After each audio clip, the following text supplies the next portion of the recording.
Hi friends, welcome to workshop Telugu. Friends, ఇప్పుడు మనం చూసేది వచ్చి Videocon single door fridge 190 litre starting model అనమాట. దీని ప్రాబ్లం అంటే కూలింగ్ కాయిల్లో సైడ్ వచ్చి చిన్న మైల్డ్ లీకేజ్ అన్నట్టు అయి ఉండదు. అంటే వీళ్ళు పొడవడమో లేదు ఏదైనా మెటీరియల్ పెట్టి తగిలిందో తెలియదు, మైల్డ్ లీకేజ్ అనమాట. సో మనం ఏం చేస్తున్నామంటే కూలింగ్ కాయిల్ వచ్చి మనం చేంజ్ చేస్తున్నాము. ఈ కూలింగ్ కాయిల్ సైజ్ వచ్చి మామూలుగా 181 సైజ్ ఉంటుంది, ఎల్జీలో స్టార్టింగ్ సైజ్ వస్తుంది కదా, అదే విధంగా ఉంటుంది అనమాట. కానీ దీనికి డిఫరెంట్ ఏమంటే మనకు ఆ రిటర్న్ పైపు, ఆ 1/4 పైప్ అనేది దాంతోపాటు వచ్చేస్తుంది. క్యాబ్లో 2 సెట్గా వచ్చేస్తుంది. మనకు వచ్చి ఎక్స్ట్రా లోపల వెల్డింగ్ చేయాల్సిన వర్క్ ఉండదు అనమాట. అది కాకుండా మనకు ఆ పైపు అనేది బయటికి మనం తీసుకుంటే దానికి హోల్ కూడా అంటే నీట్గా ఉంటుంది. అంటే కొంచెం ఈజీగా ఉంటుంది అనమాట. టెక్నికల్ అంటే ఒక టెక్నీషియన్ వచ్చి వర్క్ చేసేదానికి చాలా సింపుల్గా ఈజీగా ఉంటుంది. దీంట్లో గమనించాల్సిన విషయం ఏమంటే ఆ కాయిల్ వచ్చి మనం కరెక్ట్గా ఫ్రంట్ ఆ ప్యానల్ వచ్చి మనం సెట్ అయ్యేటట్టు కరెక్ట్గా సేమ్ సైజ్ మనం తెచ్చుకునేస్తే వర్క్ అనేది చాలా సింపుల్గా ఉంటుంది. మామూలుగా అంటే లోపల వెల్డింగ్ అంటే మనం అక్కడ వెల్డింగ్ చేసేటప్పుడు లోపల ఏదైనా ఫైర్ అయిపోవడం లేదు సైడ్ మెల్ట్ అవ్వడం అలాంటివన్నీ జరుగుతుంది. ఈ విధంగా ఉండేది వచ్చి చాలా సింపుల్గా ఉంటుంది అనమాట. కాయిల్ మనం బిగించేసి ఆ ప్యానల్ సెట్ చేస్తే బ్యాక్ సైడ్ వచ్చి ఒక 2-3 వెల్డింగ్ ఉంటుంది. స్టెయినర్ వేయడం అదన్నీ, ఒకవేళ కండెన్సర్ మనం బాగలేకపోతే మార్చుకోవడం లేదు బాగుంటే దాన్ని వాడడం, అదన్నీ మనకు బ్యాక్ సైడ్ వరకు సింపుల్గా ఉంటుంది అనమాట. పైపు మన కిందాకి వచ్చినది. దీంట్లో వచ్చి ఎల్జీ MF42 కంప్రెసర్ ఉన్నది. కండెన్సర్ అయితే బాగున్నట్టున్నది. మనం అంటే దానికి వెల్డింగ్ చేసి ఆ ఫ్రెష్ అవుట్ కొట్టేటప్పుడు మనకు తెలుస్తుంది. బాగుంటే దాన్ని అటే వాడతాం అనమాట. లేదనుకుంటే ఖచ్చితంగా కండెన్సర్ కూడా మనం చేంజ్ చేసుకుంటే మంచిది. ఒకవేళ లోపల దాంట్లో ఆయిల్ వచ్చి అంటే వాటర్ సర్క్యులేషన్ అయిపోయి సిలుం పట్టేసి రెడ్ కలర్లో లేదా సిలుం బ్రౌన్ కలర్ అట్లా వస్తుంది, నల్లంగా వస్తుంది అంటే ఖచ్చితంగా మార్చుకోవడం బెస్ట్. లేకపోతే రిజల్ట్ అనేది రాదు. ఒకవేళ ఈరోజు రిజల్ట్ వచ్చినా రేపైనా మళ్ళీ మనకు బ్లాక్ అవుతుంది, లేదంటే కంప్రెసర్ ఓవర్ హీట్ అయ్యి పోవడం అనేది జరుగుతుంది అనమాట. కాయిల్ అయితే బిగించడం అయిపోయింది. ఇంకా వచ్చి ఉండేది వచ్చి వెల్డింగ్ వర్క్లు అనమాట. కండెన్సర్ అయితే మనం అంటే కంప్రెసర్ ఆన్ చేసి మనం ఫ్రెష్ అవుట్ కొడుతున్నాము. మనకైతే ఆయిల్ లేదు ఆ సిలుం పట్టడం లేదు పొగల్లాగా రావడం అలా ఏం రాలేదు. బాగా నీట్గా ఉందన్నమాట. ఒక 2-3 మినిట్స్ అట్లా బాగా నీట్గా ఫ్రెష్ అవుట్ కొట్టేసి దాని తర్వాత వెల్డింగ్లు అనేది చేసుకోవాలా. దీనికి వచ్చి మనం కొత్త స్టెయినర్ అయిపోతున్నాము. స్టెయినర్ వచ్చి ఆర్డినరీ స్టెయినరే, చిన్న ఫ్రిడ్జే కాబట్టి ఇబ్బంది లేదు. అంటే క్యాబ్లర్ దాంట్లోనే వచ్చేసింది కాబట్టి స్టెయినరు క్యాబ్లర్ ఒకేసారి మనం వెల్డింగ్ చేస్తే దాని తర్వాత వచ్చి సెక్షన్ జస్ట్ ఎయిర్ వచ్చి మనకు ఫ్రీగా వస్తుందా లేదా అనేది వరకు చూసుకునేసి దాని తర్వాత సెక్షన్ కూడా మనం వెల్డింగ్ అట్లా చేసేయచ్చు.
సెక్షన్ వచ్చి జస్ట్ ఒక కన్ఫర్మేషన్ కోసం మనం చేస్తున్నాము, ఎక్కువ కొట్టాల్సిన అవసరం లేదు, కొత్త కూలింగ్ కాయలు కాబట్టి.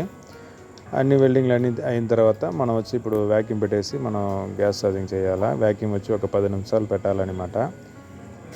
కొత్త కూలింగ్ కాయలు కాబట్టి మనకు లోపల ఎయిర్ ఏం లేకుండా నీట్గా తీసేస్తుందంటే మనం 134 గ్యాస్ ఎక్కించవచ్చు. దీనికైతే ఒక 10 PSI ఆ రేంజ్ మనం పెట్టున్నాము.